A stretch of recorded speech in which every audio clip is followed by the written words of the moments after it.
All right, good morning, everybody. Thank you for joining us this morning for another installment of the Prestige series of COVID-19 webinars. As many of you may already know, my name is Jason Flynn, and I am the Director of Human Resources and Client Services for Prestige Employee Administrators. It's nice to be joined again by Andrew Lubash, who is the Principal at Prestige. The insight Andrew provides is greatly valuable as we're able to get a view from inside the lines due to his involvement with NAPIO, which, as I've mentioned, he's currently the chairperson and has been involved with for many years. On a personal note, I'd like to say happy birthday to my wonderful wife, who I am sure is not listening this morning, but rather enjoying her summer vacation. So if anyone out there could let her know that I said that, you'd be greatly helping me out. I'll call the boy. So, as for today's agenda, we're going to start with a brief update on COVID-19. From there, we're going to spend some time talking about how to work with your employees in this new age of COVID-19. We'll start tackling some of the complications around childcare, which I know has been all over the place these days and providing a lot of issues for parents and employees that are looking to return to work. Then we're going to move on to discuss how to connect with your remote employees and keeping them engaged when they're not in the workplace. Then we're going to wrap up with some guidance on how to deal with traveling employees as we navigate through the murky waters of the pandemic. Before I hand over the reins right now, I just want to say as a reminder, all participants will be muted throughout the webinar. However, if you have a question, I urge you to use the Q&A feature within the webinar and direct the question to the panelists. We'll do our best to answer all the questions that come in during the webinar, and a copy of the presentation will be available in the COVID Resource Center of the Prestige website following the webinar. So now I'd like to hand the microphone over to Andrew Lubash, who'd like to say a few words. Thank you, everybody. Welcome. Actually, good to be back in the office, sitting 6 feet apart from Jason, wearing masks. Again, thank you for attending our series of webinars. Hopefully you're finding them very, very helpful. Again, just a brief update as we go into back to work and Jason's topic, and again, it's on the tip of everybody's tongue. Different parts of the country definitely experiencing different things at this time. So again, anybody that's in the South or Florida right now, Texas, Arizona are places where the virus is really heating up. Our thoughts and prayers are with you. And again, we are available to help you in any way whatsoever. I've been in touch with a couple of my peers, other PEOs. They're actually on here as well, trying to gather some of the data of how to respond to what we've already responded to in New York, New Jersey, Massachusetts, Connecticut, and so forth. What's probably coming, as you see in the news, there's a lot of talk about another stimulus package. It's all over the place. Probably will, if it's going to happen, it probably will happen in 3 weeks. So everything we've done up until this point, we're all there, but there's obviously going to be a new set of rules and new legislation that's going to come out that we have to navigate, so stay tuned. Obviously, we know there was an 1,800-page bill passed by the House, a few weeks ago. That pretty much died right there. The Senate has,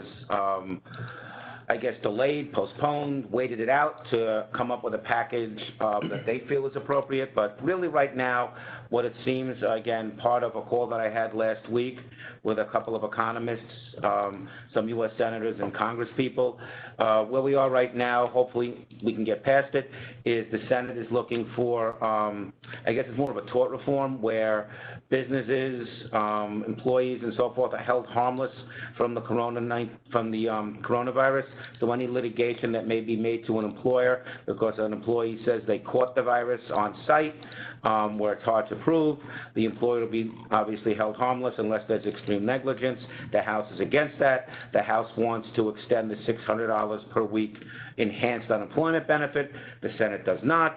So hopefully they can negotiate past that, put all of us first as opposed to them, and we can get to another stimulus package that will help the economy.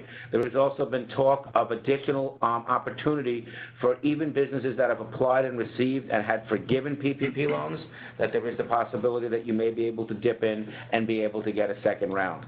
But as this all develops, we will keep you informed. A lot of insight, a lot of things that we learned, that I learned, for example, about taxable states and sales tax states and opening and so forth from these economists, and I'm more than happy to share that with anybody. But again, thank you for attending today. Jason, the content today is very important and very pertinent to what we all are experiencing now, to make sure that we're doing things the right way, okay? We're doing them carefully, and that, again, we can continue to move forward, and hopefully one day you don't have to say, oh, what's the Wednesday webinar's topic? Because there are no more, because life is back to normal. So, again, everybody stay well. If anyone has any questions, would like to contact me directly, my direct line to my extension is area code 917-258-0223. That will bypass the switchboard. Or my email address is alubash, A-L-U-B-A-S-H, @prestigepeo.com. Or my cell number, and I only have one cell phone, so it's not the one I don't pick up, 516-680-5021. So again, feel welcome to contact me with any questions, any insight, any thoughts. I'd really, truly welcome it. And with that, this way I don't suck all the air out of the room. All right, thank you, Andy. Andy wears many hats here, but the one thing that never wavers is the commitment to getting all of this information and support out to our partners and the relationships that we've built. So we definitely value his contributions, not just to these webinars, but to what we do on a daily basis. Now, as Andy mentioned, we are going to focus on some areas with respect to employees returning to work, how to deal with certain situations, and it's valuable, it's interesting, it's important information to go by. But just before that, I do want to get into some brief COVID-19 updates, and we can begin with those. I'm sure, like everyone, I was hoping that as we went into the summer months, we'd see a dip in the coronavirus outbreak and have this pandemic slowly wither away.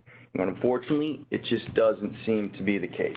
Some progress has been, was made, until many of the states made an attempt to reopen their businesses and their economy, which I understand. But now we're seeing that surge of new cases as a result. So as you can see in the graphic below on this slide, the number of new cases across the country is steadily on the rise. So with respect, though, to the New York phases for reopening the economy, all regions in New York, with the exception of New York City, are currently in phase 4 of the reopening process. This final phase includes facilities such as schools, low-risk indoor and outdoor entertainment centers, media production, professional sports competitions, of course, without the fans, and lastly, malls. New York is anticipated to enter phase 4 on July 20th.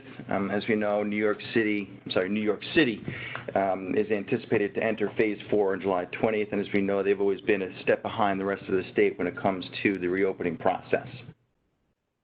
As for the third bullet on this page, New York has partnered with New Jersey and Connecticut to create a joint travel advisory for individuals returning or traveling from states with significant spread of COVID-19, requiring a quarantine for 14 days when visiting those states. There are currently 22 states on the travel advisory list, with 4 states being added just yesterday. But again, the situation's fluid. States can be added or removed at any time, so it is important to continue to pay special attention to the New York.gov website, these webinars, the communications that we send out to our clients. We want to get this information out to everybody as soon as possible. Understanding that there are, just a few more states than the 3 in the tri-state area, it is important to understand and know that each state operates differently, and the rules between the states do vary. For additional information or updates on these other states, please refer to the COVID-19 Resource Center on the Prestige website, where we keep updated on a daily basis, or even better yet, contact your dedicated support specialist at Prestige for further details. We can certainly help guide you through that process. So what I'd like to do now is to start getting into some of these areas around your employees and the returning to work and some of the things that employers and employees and parents of the like are facing. Now, everything that we've been talking about over the past 14 previous webinars have all been extremely important, right? So we wouldn't have talked about it otherwise.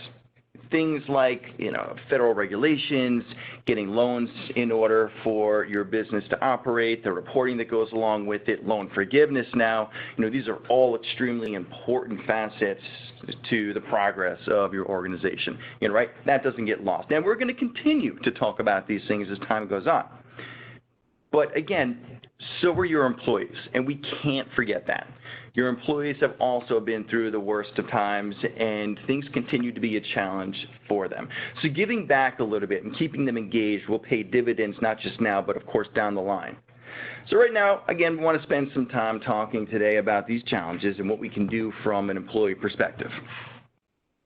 So as we know, while there are many challenges around COVID-19, the lack of child care truly has been, one of the elephants in the room.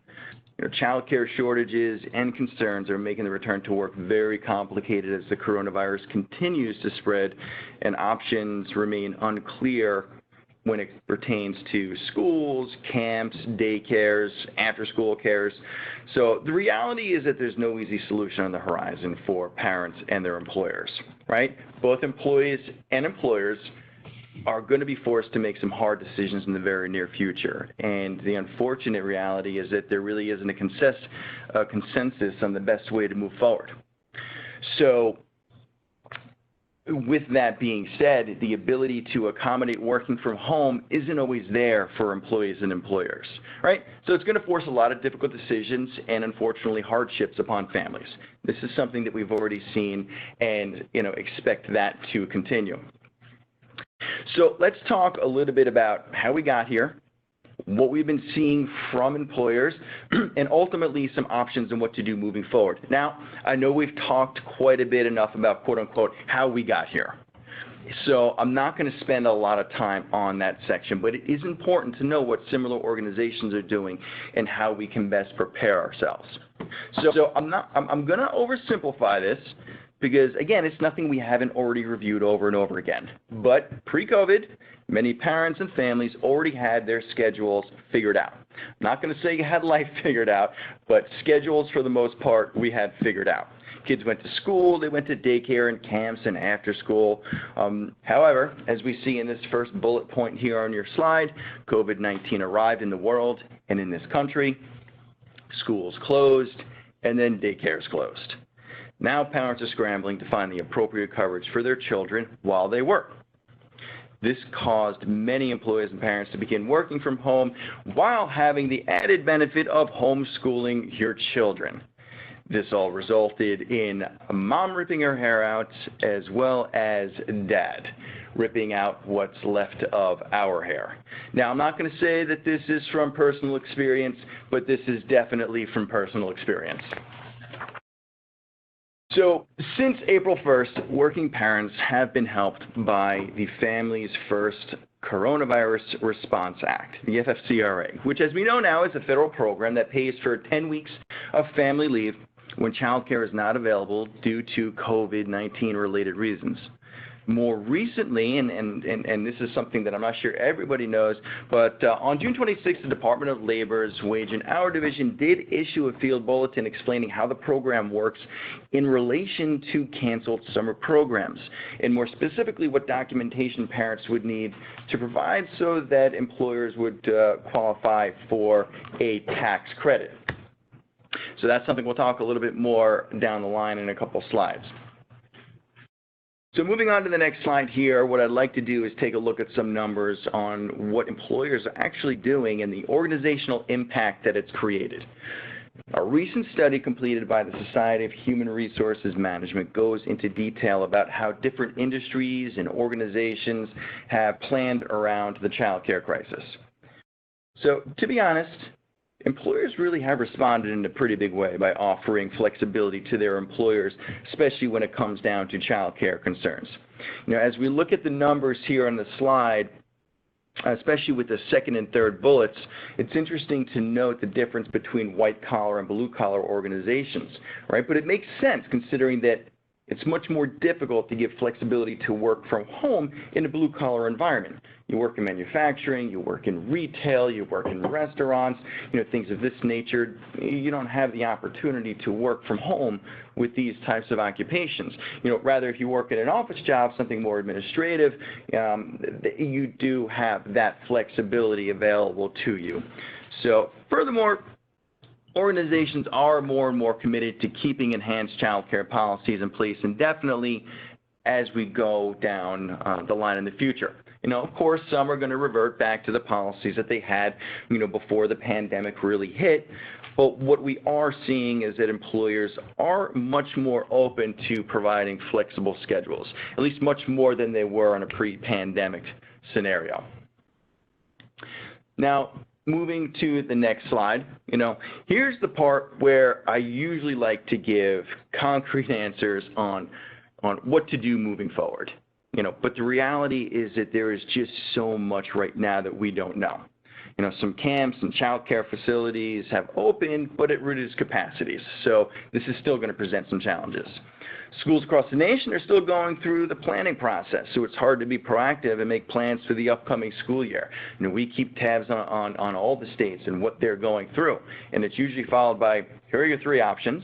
It's comprised of, all remote working, all back at school, or some type of hybrid, and now we need to go to the governor and present it and give parents the advice with probably the least amount of time to prepare as possible, right? And listen, I don't kill them. There's a lot to think about with this, but it's just the tip of the iceberg, right? We don't know what's going to happen when schools open, but then what happens with sports? What happens with clubs? What happens with before care and after care? There are so many fringes on this rug that it makes it really difficult to make decisions and be proactive about things.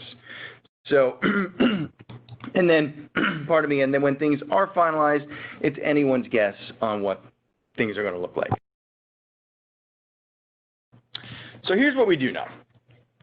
As mentioned a couple slides ago, the FFCRA Emergency Family Medical Leave Act is still available for anyone that has not exhausted their time. And the Department of Labor, as mentioned, has detailed how the program works with canceled summer programs and how parents can possibly get that tax credit. The program does only apply to companies with 500 or fewer employees and expires at the end of the year. In addition to that, employers have been offering flexibility more and more to their employees. So what we've seen is this is going to come in the form of paid leave, specifically around child care. And this is done so that parents and other caregivers can really recharge their batteries. This is what it's all built around. Studies have shown that employees are actually more productive in a work-from-home environment. Not in all cases, but in a lot of cases. So while employers may not have had the choice in allowing employees to work from home in the past, or specifically in the past 3 months, I do believe this is why so many employers are open to adopting a more permanent work-from-home option and flexibility in the future. And in addition to flexibility with work hours, there are a lot of options that employers can use to help ease the burden of employees with child care and issues. So there's been a lot of talk around the flexibility, alternating schedules, reduced work hours. You can get creative. Obviously, we want the work to get done. We want employees to be engaged, and we want to maintain that culture that we've spent so long to build. And as we go along with each week, with each webinar, we're going to have this information, and we're going to continue to present it to you with what works and how you can best use these practices moving forward. Moving on to the next topic that we wanted to discuss today, really revolves around connecting with remote employees. And this is really important, right? We spent so much time talking about employees working remotely over the past so many weeks, right? Now it's imperative, it's important that we keep our employees engaged. Again, it's proven that employees working from home can be effective. possibly even more effective than working in the office. But it doesn't come without its challenges. Growing up, I used to hear quite often that you can do anything in the short term, right? I heard it ad nauseum. Thank you, Dad. But it's funny because when it comes to challenging situations, it absolutely rings true. But for us, that quote-unquote short term is starting to go away. This is turning into a long-term situation. So employee engagement, where it always needs to be a top priority when employees were in the office, now we need to find new and innovative ways to keep them engaged out of the office on a daily basis. It's extremely important to adopt interesting incentives in order to maintain engagement and productivity among these remote employees. Right? So pre-COVID, working from home was considered one of the top employee perks. Now it's almost commonplace. And with executives seeing how effective it is, as we've discussed, it's likely to stick around. So with that comes a massive rethinking of how to rebuild your culture in the work from home environment. So how do we equate what we used to do in the office environment to the new remote virtual environment? Right? So let's talk about virtual hangouts. You know, this is something we've discussed in the past, and it still hangs around today. Things like, you know, break room gatherings, of course, without your supervisors, lunchroom meetings between departments or employees, happy hours. These are things that I've actually done with my employees here over at Prestige. Probably not as much as I should have, but we've done them. And I think that they've been effective and they've been fun. I'm not going to lie about that. You know, but these are all ways that you can help to relieve stress while keeping employees excited and engaged within the workplace without actually being within the workplace. The issue is that it's just so easy to do nothing. Right? And that's the worst thing that you can do. The effort that you put in now and in the future, it's going to help build that culture of engagement. And it doesn't happen overnight. Believe me, there's going to be things that just aren't winners. You could try something with your employees, and it can fall flat. And that's okay. Because at the very least, the effort was there. And your employees are going to understand that. They're going to appreciate that. Just keep going. Right? Order lunch for everybody at home. That's something that can go a long way, and it takes such little effort to do that. So that's where we're getting into with the virtual stuff, right? So now that we've talked about what you can do from a virtual perspective, let's move to the other side of the coin and talk about Zoom fatigue. Right? Virtual meetings have become so commonplace at most companies that more and more companies are now talking about blocking out meetings on certain days to reduce that stress and prevent that Zoom fatigue that you're probably hearing about, not just on this call, but maybe out and about. You know, we call this a mental perk, right? So between virtual hangouts and Zoom fatigue, you want to be able to find that balance between the two. And, listen, we've all seen how meetings can take over the days, and now they're going to be, and it's so much more accessible from online, from your computers. So try to balance that out. You know, the next thing that we thought was interesting, and we've heard a little bit more about, was with respect to virtual ergonomic assessments, right? And I had to say that slowly, but essentially what it means is that providing special technology equipment to your remote employees, right? This is something that can help make their work and life easier. So you may want to explore the option of providing your employees with access to a virtual ergonomic assessment plan, right? This really could determine what equipment that your employees could use so that they could work most effectively while they're in their house. You know, if they're like most people, maybe they're sitting at their dining room table in their dining room chair with a lot of other stuff moving forward, hunched over their table, and it might not be the most appropriate or engaging environment that they have. And over time, that can really have an effect, right? Personally, the use of a standing desk could be a game changer for an employee, right? So it's these types of things that you want to put in place. The service, or really this type of service, is really designed to increase an employee's overall job comfort, but also enhance their work performance. And these are the things that we're trying to push forward to as we go on down this line of remote work, right? All while decreasing the likelihood of work-related injuries, which, again, will make our workers' comp manager very, very happy.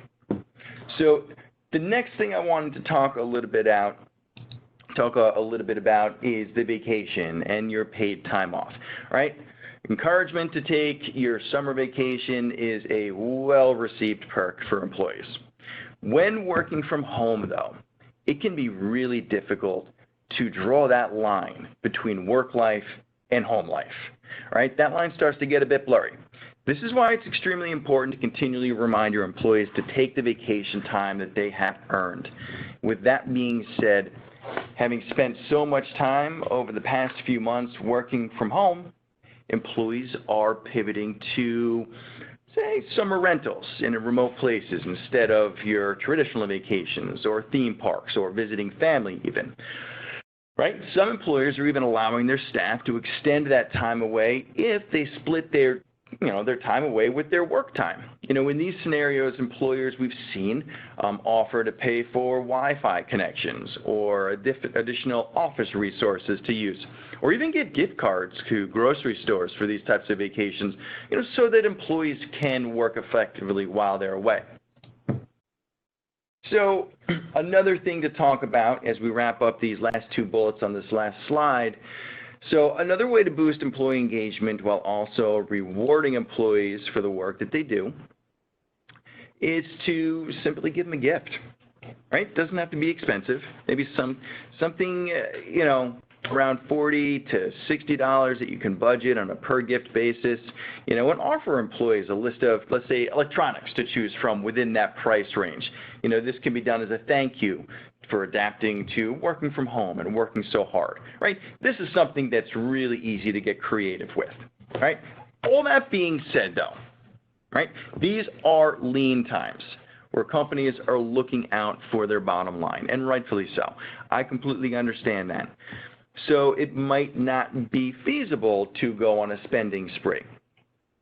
The best gift you can give your employee, though, is the ability to keep their job. So as we are looking out for a bottom line and may not be able to spend to have these types of things done, spend on things like gifts and ergonomic assessment services, it just might not be in the cards right now, right? And that's okay. What is free? Communication and recognition. Simply communicating with your employees on a regular basis, involving them in company initiatives, recognizing a job well done, these are all things that can go very, very far with your employees. Regardless of what you decide to spend or not to spend, communication and recognition should always be at the top of your list. We've all been employees at one point in time, so we know what this means. And that's something that I would push at any point in time. So now what I'd like to do is move on to the last few slides, and it's something that we've seen more and more, and it's a growing concern. It's dealing with traveling employees. Employees traveling during this time of pandemic, again, is something that we've always to keep a watchful eye over, right? Let's be clear. Traveling will increase your chances of getting and spreading COVID-19. I don't think that can be any clearer. It will happen. But with that being said, it's extremely hard to police where your employees go, where they vacation, who they visit. You can put policies in place regarding travel, possibly create restrictions where necessary, eliminate any non-essential travel, even impose work-from-home guidelines for returning employees if necessary, right?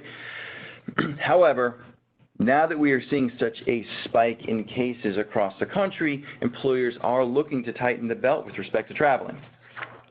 Now, we've already dealt with so much. We've prepared for everything that we could possibly think of. We've even helped create this monster by encouraging our employees to take their vacation. I've told you that this is something that you should do, and I still believe that's the right decision. Employers are going to need a break, and encouraging your employees to take a vacation isn't the same as saying, hey, you should go to Florida right now, or you should go to California or to Ireland or really anywhere.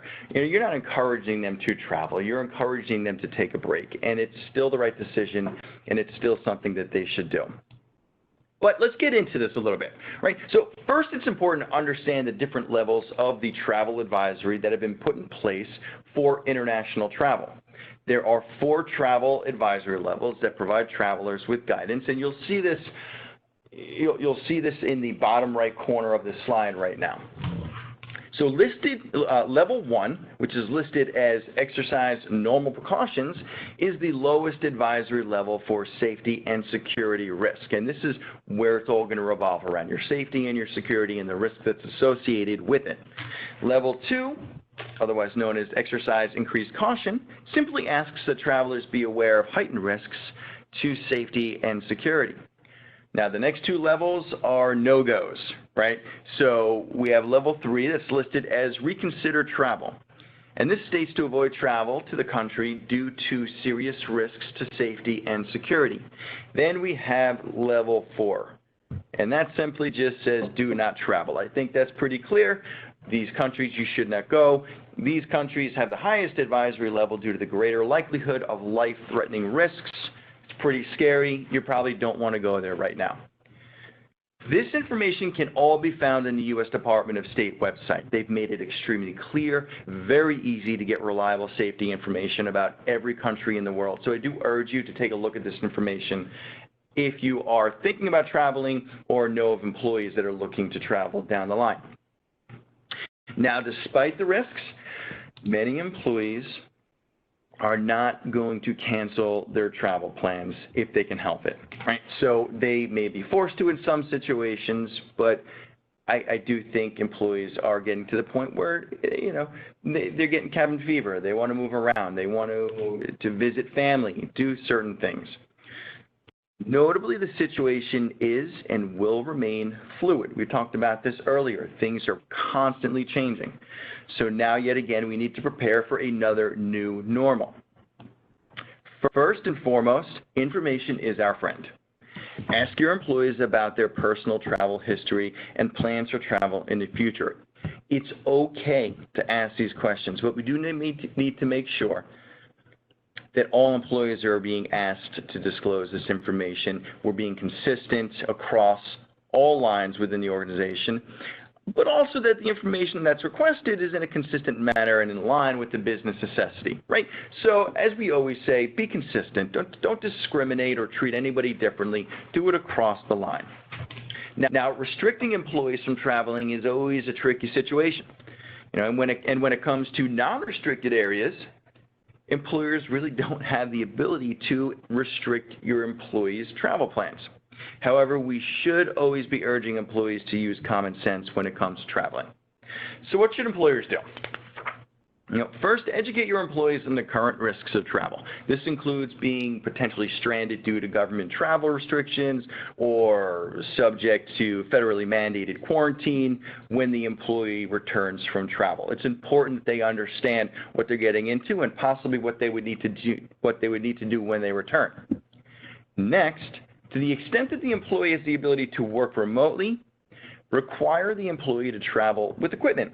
This could be a laptop, a portable internet connection, things of that nature. These are things that would allow the employee to work if they were stranded due to travel bans being imposed, right? So this is things that we are working towards, we're preparing for. Next, you'll want to inform the employee of changes to company policies or practices that may impact their ability to return to work and how those policies might apply in the event that an employee is stranded or quarantined. And lastly, in this section, you want to monitor those employees returning for travel signs, for, illness and things of that nature. You always want to keep a watchful eye. Lastly, on this slide, while employers cannot restrict personal travel to a state or an area within a state that's been designated as a quote-unquote hotspot, an employer does have the ability to require an employee in that situation to self-quarantine for a period of time. This is something that I've seen many, many organizations do, and I urge everybody to follow these same practices. If there is any level of concern and you have that flexibility to have someone work from home remotely, do it. It's the easiest thing to do, and it will help in droves down the line to contain any type of spread.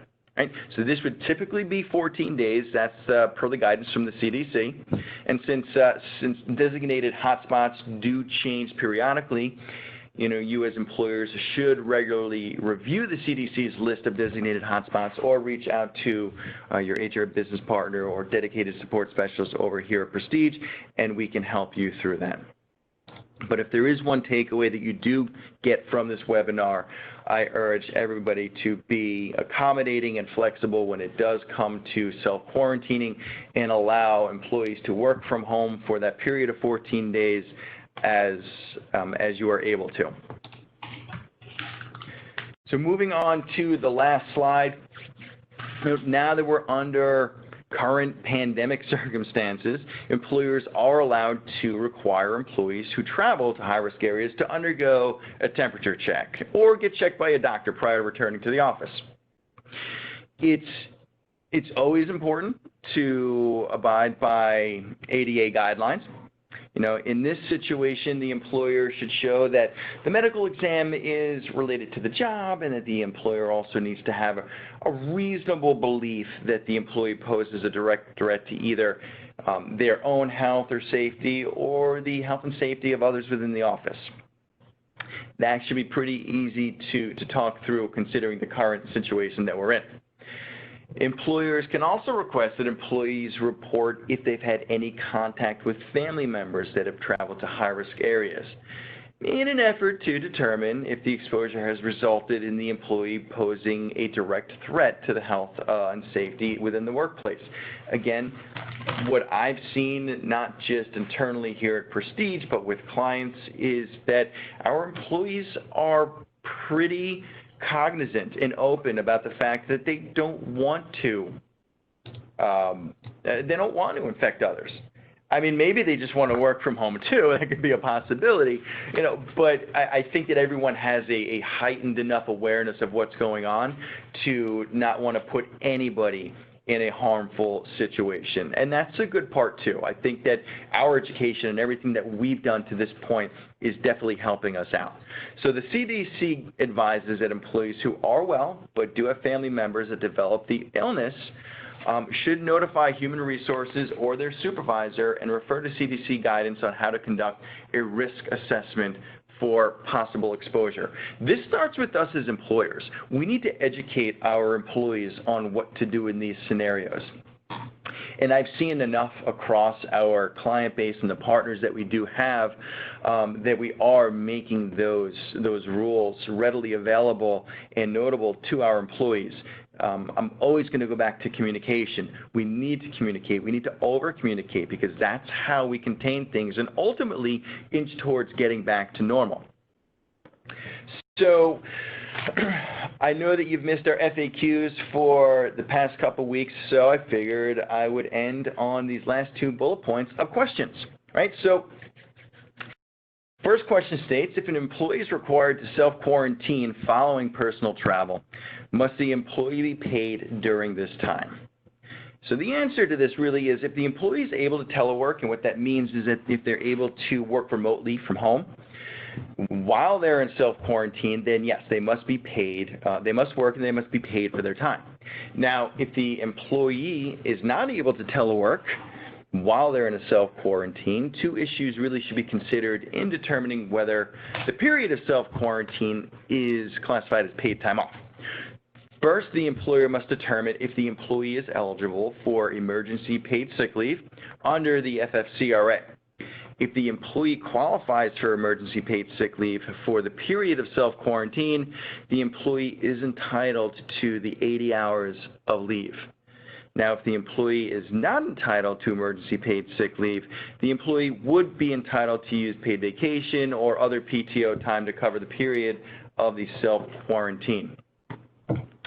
The next and final question within this webinar this morning, is COVID-19 an FMLA covered serious health condition? The answer is not necessarily. If COVID-19 doesn't satisfy the definition of a serious health condition, employers should not count the absence against the employee's 12 weeks of their traditional FMLA leave. As an example of this, an employee who is required to self-quarantine but is asymptomatic may not be and FMLA qualifying leave.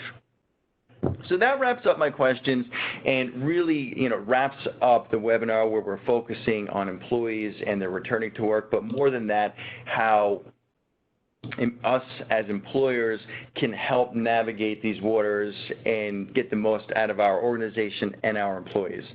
I do appreciate everybody hopping on the webinar this morning. As we always say, please take some time and visit the COVID Resource Center within the Prestige website. We're constantly updating it with all the new information that comes down the line, as well as today's presentation and the recording and slide deck will be listed there after this webinar. We will continue to send out our client communications with everybody. We're constantly, again, looking for new ideas, incorporating more and more states as alerts come through. So look out for our newsletters that we will typically send towards the end of the week. And stay tuned for future webinars. We have a lot of exciting guests coming down the line that are going to deal with not only regulatory issues, but also a continuation of employee health and wellness and well-being from the employer and employee perspective. And as always, take a look at our website with the podcast, the HR in 15 that we run with our clients, as well as other guests. And always reach out to your support teams for any help that you might need here at Prestige. Thank you so much for spending some of your time with me again this morning, and I look forward to speaking with everybody soon.